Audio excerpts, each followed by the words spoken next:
Hello friends, आपका स्वागत है यूनिक स्टडी मटेरियल के हिंदी यूट्यूब चैनल पर।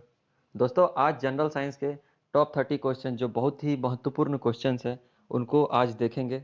ठीक है, ये टॉप 30 क्वेश्चन जो है एएलपी, ग्रुप डी और एनटीपीसी और एसएससी के एग्ज़ाम्स में आए हुए प्रश्न हैं और ये मोस्ट इम्पॉर्टेंट प्रश्न है जो एकदम लगता है कभी कभी कि ये आउट ऑफ सिलेबस है या फिर थोड़ा सा टफ क्वेश्चंस है। तो वीडियो को बिना स्किप किए हुए देखेंगे और 30 क्वेश्चंस में आप क्विज लगाइए कि आप कितनों का सही आंसर दे पाते हैं। तो चलिए और शुरू करते हैं। और इसका पीडीएफ डाउनलोड करने के लिए नीचे डिस्क्रिप्शन में टेलीग्राम लिंक दिया हुआ है, वहाँ से टेलीग्राम को ज्वाइन करें और वहाँ पे आपको स्टडी का जितना भी मटेरियल्स है वो वहाँ पर अवेलेबल होगा। तो चलिए शुरू करते हैं। पहला क्वेश्चन है कि चर्म रोग के उपचार में प्रयोग किए जाने वाला रेडियो आइसोटोप है। जो चर्म रोग के अथी में रोग में उपचार किया जाता है जिससे वो रेडियो आइसोटोप कौन से हैं? तो वो कौन से हैं? रेडियो सीसा, रेडियो कोबाल्ट या रेडियो फास्फोरस या रेडियो आयोडीन। तो ऑप्शन सी सही आंसर होगा, रेडियो फास्फोरस। इसलिए मैं थोड़ा सा देर से आंसर बता रहा हूँ कि आप भी क्विज लगाइए कि कितनों का सही आंसर दे पाते हैं। एक जगह पे लिखिए या कमेंट बॉक्स में लिखिए कि आप कितनों का सही आंसर दे पाए। तो चलिए नेक्स्ट क्वेश्चन को देखते हैं। बहुत अधिक ऊंचाई पर मनुष्य की लाल रुद्र कणिकाओं में क्या परिवर्तन होता है? क्या होता है?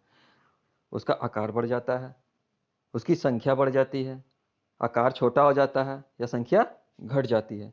तो ऑप्शन क्या कौन सा सही आंसर होगा? ऑप्शन बी सही आंसर होगा, उसकी संख्या बढ़ जाती है। क्या होती है? बहुत अधिक ऊंचाई पर जाने पर आरबीसी की संख्या बढ़ जाती है। तो चलिए नेक्स्ट क्वेश्चन को देखते हैं।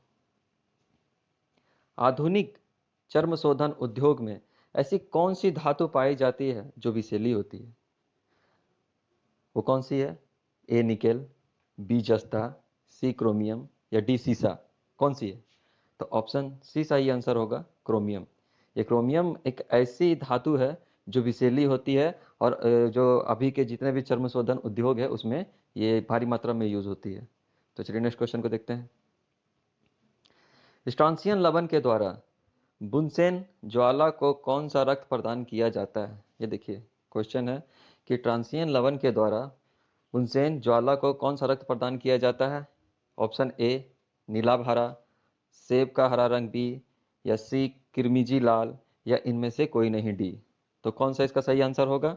इसका सही आंसर होगा ऑप्शन सी क्रिमिजी लाल।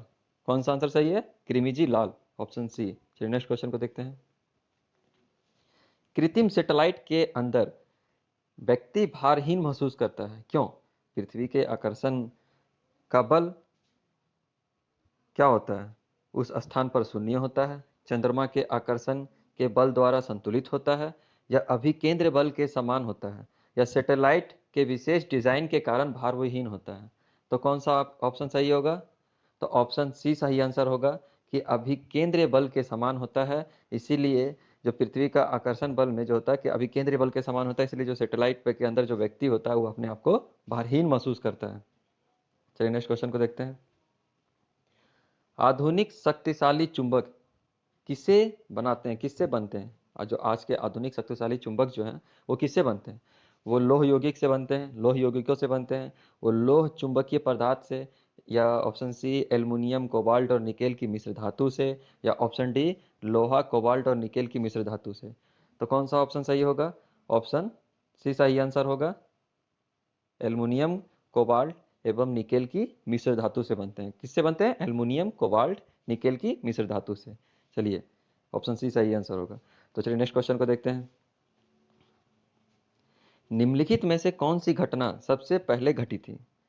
जो जितनी घटनाएं हैं, ये 4 घटनाओं का जिक्र है, ये सबसे पहले कौन सी घटना घटी थी वो आपको बताना है। तो अल्बर्ट आइंस्टाइन के सामान्य अपेक्षित सिद्धांत प्रस्तुत किया था। सॉरी, यहाँ पे शायद मिस प्रिंटिंग है, सापेक्षिक सिद्धांत होगा, सामान्य सापेक्षिक सिद्धांत। चलिए नेक्स्ट क्वेश्चन, नेक्स्ट बी देखते हैं। मैक्स प्लैंक की क्वांटम सिद्धांत का प्रतिपादन किया था। या सी मार्कोनी ने प्रथम बेतार सिग्नल भेजा था। डी मैडम क्यूरी जो प्रथम महिला नोबेल पुरस्कार विजेता बनी। तो ऑप्शन इसका सी सही आंसर होगा कि मार्कोनी ने प्रथम बेतार सिग्नल भेजा था? ऑप्शन सी सही आंसर होगा, मार्कोनी ने प्रथम बेतार सिग्नल भेजा था। तो चलिए नेक्स्ट क्वेश्चन को देखते हैं। फोटो में मुख्य रंग कौन से होते हैं? लाल नीला पीला, लाल पीला हरा, या लाल नीला हरा, या ऑप्शन डी नीला पीला हरा। तो इसका भी ऑप्शन सी सही आंसर होगा, लाल नीला हरा। चलिए नेक्स्ट क्वेश्चन को देखते हैं। जब नींबू के रस को खाने के सोडे में डाला जाता है तब उसमें तेज उत्फुल्लन होता है, क्योंकि उससे उत्पन्न गैस होती है। देखिए जब नींबू का जो रस होता है ना, वो जब खाने वाले सोडे में डाला जाता है तो जब भी आप डालिएगा उसमें तो देखिएगा उससे बहुत सा झाग निकलेगा। झाग जो व्हाइट कलर का जो झाग होता है ना, वो निकलता है।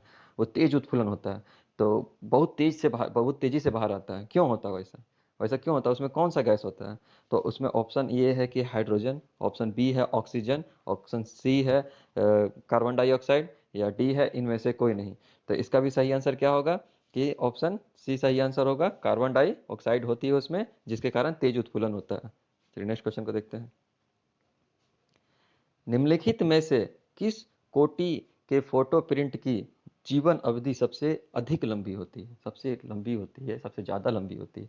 जो किस कोटि के फोटो प्रिंट की जो जीवन अवधि होती है सबसे अधिक लंबी होती है? तो ऑप्शन इसमें क्या, इसका ऑप्शन देखिए, पिक्सर वाले रंगीन प्रिंट, पिक्सर के बिना रंगीन प्रिंट, एक पिक्सर वाले हो सकता है, यहाँ पिक्सर होगा। ऑप्शन ए में पिक्सर वाले रंगीन प्रिंट, या के बिना रंगीन प्रिंट, या श्वेत श्याम प्रिंट, या कंप्यूटर विकसित श्वेत श्याम प्रिंट।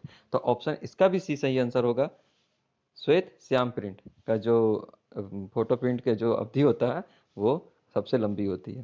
तो नेक्स्ट क्वेश्चन को देखते हैं।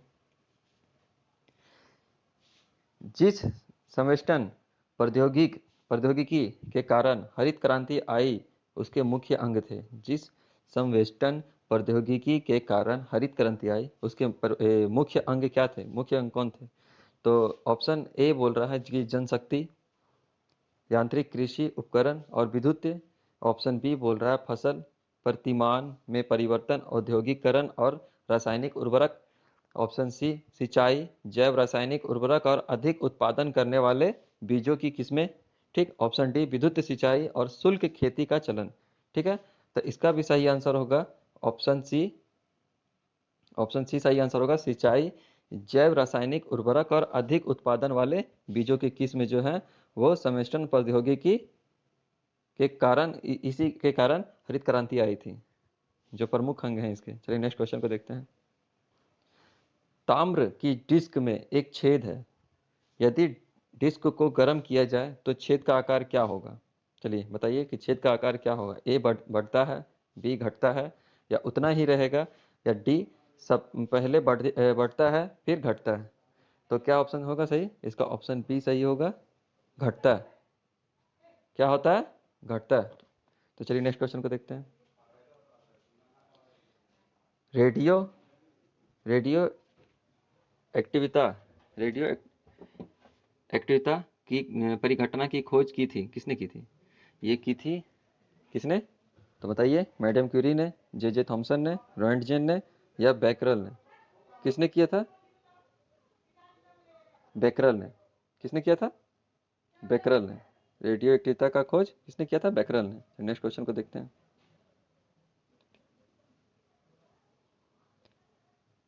औद्योगिक बहिस्राव द्वारा किए जाने वाले जल प्रदूषण को रोकने के लिए निम्नलिखित में से कौन से अपृतन को उपयोगी किया जाता है? किसे उपयोगी किया जाता है? तो चलिए देखिए, ऑप्शन ए है पांथेनियम, हाथी का घास, जलकुंभी, या इनमें से कोई नहीं। किसका उपयोग किया जाता है? जलकुंभी का उपयोग किया जाता है। ऑप्शन सी सही आंसर होगा, जलकुंभी का उपयोग किया जाता है। तो नेक्स्ट क्वेश्चन को देखते हैं।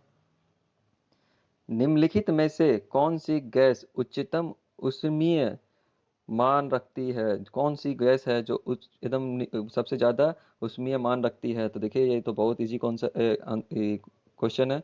तो पहला बोल रहा है ए जो है प्राकृतिक गैस, बी जो है भाप अंगार गैस, सी जो है कोयला गैस, या डी इंडियन गैस। तो इसका सही आंसर क्या होगा? प्राकृतिक गैस, जिससे हम लोग खाना बनाते हैं। चलिए नेक्स्ट क्वेश्चन को देखते हैं। इनसेट 2 ई कहाँ से प्रमोचित किया गया था? ठीक है, तो ऑप्शन ए है बीकानेर, बी है कोरू, सी है श्रीहरिकोटा, डी है चांदीपुर। तो ऑप्शन बी सही आंसर होगा, कोरू से। कहाँ से? कोरू से। फिर नेक्स्ट क्वेश्चन को देखते हैं। नीचे दिए ईंधन में किसमें सर्वाधिक ऊष्मीय मान होता है? कौन सा जो ईंधन है उसमें सबसे ज़्यादा अधिक ऊष्मीय मान होता है? तो कोक, ऑप्शन ए है कोक, बी है पत्थर का कोयला, सी है लकड़ी और डी है प्राकृतिक गैस। तो इसका भी ऑप्शन वही सही होगा, प्राकृतिक गैस, कि जिसका ऊष्मीय मान सबसे अधिक होता है। चलिए नेक्स्ट क्वेश्चन को देखते हैं। सागर में बहते हिमखंड के द्रव्यमान के कुल 10 भागों में कितना जल तल के ऊपर होता है? कितना भाग जो होता है जल तल के ऊपर होता है? तो कितना होता है? 1 भाग या 2 भाग, 4 भाग या 6 भाग? तो होता है 1 भाग। ऑप्शन ए सही आंसर होगा, जो जल तल के ऊपर 1 भाग होता है। नेक्स्ट क्वेश्चन को देखते हैं। चंद्रमा पर क्या नहीं होने के कारण वहाँ किसी प्रकार का जीवन नहीं है? तो जीवन के लिए क्या जरूरी है? तो जीवन के लिए ऑक्सीजन भी जरूरी है, जल भी जरूरी है। तो चंद्रमा पर क्या नहीं होता है? तो चंद्रमा पर आपको भी पता है कि अभी तक जल का जो पता चला है कि जल है, लेकिन उसका जो साक्ष्य है वो अभी तक सही तरीका से प्राप्त नहीं हुआ है। तो ऑप्शन डी जो सही आंसर होगा, वहाँ पर जल की मात्रा नहीं है। चलिए नेक्स्ट क्वेश्चन को देखते हैं। नाभिकीय रिएक्टर में इनमें से कौन सा ईंधन काम करता है? तो नाभिकीय रिएक्टर में कौन सा ईंधन काम करता है? ऑप्शन ए कोयला, option B uranium, option C radium, option D diesel. इनमें से कौन सा? Option B uranium.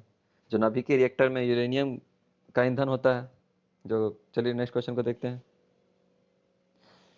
चंद्रमा पर कोई अंतरिक्ष यात्री नली की सहायता से नींबू का शरबत नहीं पी सकता, क्यों? चंद्रमा पर घनत्व के कारण त्वरण कम है, चंद्रमा पर कोई वायुमंडल नहीं है, चंद्रमा पर नींबू के शरबत का त्वरित वाष्पीकरण हो जाता है, या डी इनमें से कोई नहीं? तो इसका भी ऑप्शन बी सही आंसर होगा, चंद्रमा पर कोई वायुमंडल नहीं है। ठीक है, चलिए नेक्स्ट क्वेश्चन को देखते हैं। बर्फ के टुकड़े 1 गिलास शुद्ध जल और 1 गिलास शुद्ध अल्कोहल में डालने पर बर्फ क्या होगा? जल के ऊपर के स्तर पर रहेगी, अल्कोहल के ऊपर के स्तर पर रहेगी, दोनों में एक ही स्तर पर रहेगी, अल्कोहल में तैरेगी और जल में डूबेगी? तो क्या होगा ऑप्शन सही? इसका आंसर ऑप्शन ए, जल के ऊपर स्तर पर रहेगी और अल्कोहल में डूब जाएगी। ठीक है, चलिए नेक्स्ट क्वेश्चन को देखते हैं। चंद्रमा पर आने जाने की यात्रा के दौरान अधिकतम ईंधन कब खर्च होता है? उड़ान भरने के समय, पृथ्वी की गुरुत्व को पार करने में, चंद्रमा पर उतरने के चंद्रमा पर उतरने चंद्रमा पर उतरने पर चंद्रमा के जो गुरुत्व को पार करने में, जो चंद्रमा पर जब उतरेंगे तो वो चंद्रमा पर गुरुत्व पार करना होगा उसमें, या चंद्रमा से उड़ान भरने पर चंद्रमा के गुरुत्व को पार करने में, या डी चंद्रमा पर पुनः प्रवेश करने और हल्का हल्का उतरने पर पृथ्वी के गुरुत्व को पार करने में? तो कौन सा ऑप्शन सही होगा? ऑप्शन डी सही होगा। ऑप्शन डी सही होगा कि जब पृथ्वी पर पुनः प्रवेश करने के लिए, जब हल्का हल्का उतरने पर पृथ्वी के जो गुरुत्व को पार करने में जो समय लगता है, उसमें सबसे अधिक ईंधन खर्चा होता है। चलिए नेक्स्ट क्वेश्चन को देखते हैं। वायुमंडलीय ओजोन की ऊपर परत निम्नलिखित में से किससे बनी है? तो जो वायुमंडलीय ओजोन की जो ऊपरी परत है, निम्नलिखित में से किससे बनी है? तो ए ऑक्सीजन में पराबैंगनी किरणों से, ऑक्सीजन में अणुओं का संयोजन से, ऑक्सीजन का उच्च दाब में आना, या डी वायुमंडल और ऑक्सीजन पर नाइट्रोजन की क्रिया? तो ऑप्शन क्या सही होगा? ऑप्शन बी सही आंसर होगा, ऑक्सीजन में अणुओं का संयोजन। और आपको पता है कि ओजोन जो है, ओजोन ऑक्सीजन O3 ऑक्सीजन के 3 अणुओं से बनी है। नेक्स्ट क्वेश्चन को देखते हैं। न्यूक्लियर रिएक्टर में न्यूट्रॉन को किससे अवमंदित किया जाता है? अवमंदित किया जाता है, किससे अवमंदित किया जाता है? न्यूक्लियर रिएक्टर में न्यूट्रॉन को किससे अवमंदित किया जाता है? ठीक है, तो ऑप्शन ए है विखंडनीय पदार्थ, ऑप्शन बी है मॉडरेटर, ऑप्शन सी है नियंत्रण छड़, ऑप्शन डी है शीतल प्रणाली। तो ऑप्शन कौन सा सही आंसर होगा? Option B moderator. मॉडरेटर, जो मॉडरेटर है उससे अवमंदित किया जाता है। चलिए नेक्स्ट क्वेश्चन को देखते हैं। निम्नलिखित में से वह कंपनी कौन सी है जिसने ट्रांजिस्टर रेडियो का आविष्कार किया था? तो कौन सी कंपनी है जिसने ट्रांजिस्टर रेडियो का आविष्कार किया था? ऑप्शन ए सही आंसर होगा, सोनी। सोनी ने ट्रांजिस्टर रेडियो का आविष्कार किया था। चलिए नेक्स्ट क्वेश्चन को देखते हैं कि डीजल इंजन में ईंधन को जलित करने के लिए आवश्यक उच्च तापमान किसके द्वारा प्राप्त किया जाता है? किसके द्वारा प्राप्त किया जाता है? तो ऑप्शन ए है एग्जॉस्ट से उष्मा का प्रयोग करके, ऑप्शन बी है बैटरी द्वारा, ऑप्शन सी है सिलेंडरों में वायु को संपीड़ित करके, ऑप्शन डी है बिजली की चिंगारियों द्वारा। तो कौन सा सही आंसर होगा? ऑप्शन सी सिलेंडरों में वायु को संपीड़ित करके।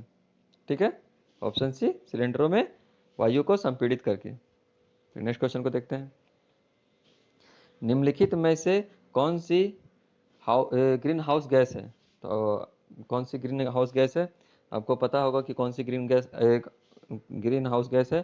तो वो option A oxygen, option B nitrogen, option C carbon dioxide, option D ozone. तो कौन सा है? Carbon dioxide, option C. निम्नलिखित में से किस तत्व की सापेक्ष परमाणु संहित कौन सी है जो परमाणुओं से बनी है जिनमें प्रत्येक में 17 प्रोटॉन, 18 न्यूट्रॉन और 17 इलेक्ट्रॉन है? तो कौन से हैं? Option A 52, option B 35, option C 18 या ऑप्शन डी 17। तो ऑप्शन इसका सही आंसर होगा ऑप्शन बी 35। नेक्स्ट क्वेश्चन को देखते हैं। 30 निम्नलिखित में से किसका प्रयोग प्रशीतन में किया जाता है? तो किसका प्रयोग प्रशीतन में किया जाता है? सल्फर डाइऑक्साइड का, क्लोरीन का, या फ्रियोन का, या फास्फियोन का? तो ऑप्शन सी सही आंसर होगा, फ्रियोन का। किसका? फ्रियोन का। तो आपने कितने क्वेश्चनों का सही आंसर बताया है वो कमेंट बॉक्स में लिखकर बताएं। और ये सीरीज जो है लगातार चलती रहेगी। Science, general science, history, polity और करंट अफेयर्स की जितनी भी सीरीज़ हैं वो लगातार चलती रहेगी। और उस सीरीज़ को देखने के लिए जो भी विगत प्रश्न प्रीवियस ईयर में पूछे गए प्रश्न हैं वो सारे प्रश्नों को मैं लाऊंगा सामने। ठीक है, और वो पार्ट बाय पार्ट चलते रहेगी। अगर आपको पीडीएफ चाहिए तो टेलीग्राम लिंक में ज्वाइन करें जो डिस्क्रिप्शन बॉक्स में दिया हुआ है। और अगर आपको मैंने अपडेट रहना है इस चीज़ से तो सब्सक्राइब करें, बेल आइकन को प्रेस करें। तो धन्यवाद। जय हिंद।